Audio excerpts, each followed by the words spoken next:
Well, you know, back to school is underway. It's looking much different this year, not only with new restrictions, but also a major shakeup with staffing across the state. In our back to school series, Learning Curve, Teen 12's Adriana Loya takes a look at the exodus of teachers because of the pandemic from Arizona's public school system.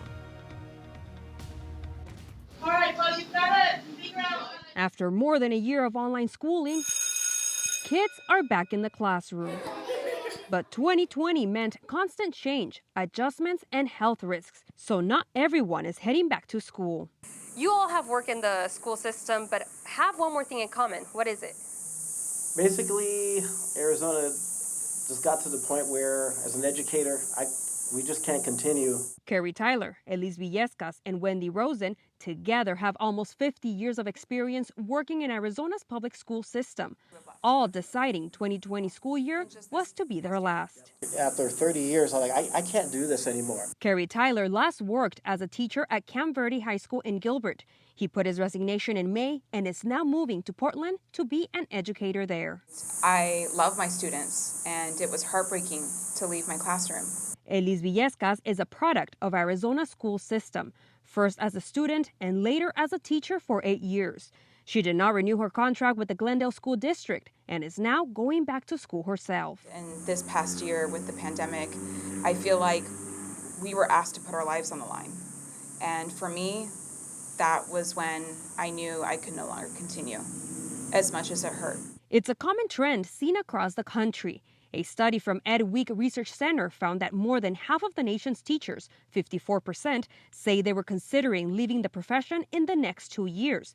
That's a 20% increase over pre-pandemic levels. Pressure to return to in-person learning, mixed with tense public debate over health guidelines at schools, created the perfect storm for educators and school staff.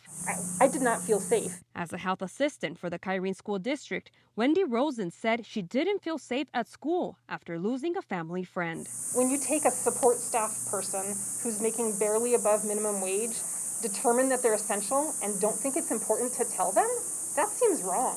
For years, Arizona has suffered from a teacher shortage. A study from the Arizona School Personnel Administration Association found that about 27% of teachers' vacancies were unfilled by the end of 2020, and found although schools did some hirings, 47% of those teachers hired did not meet the state standard certification requirements. I got texted a couple days ago from a friend in Phoenix Elementary School District because their science teacher left just a few days before the first day of school.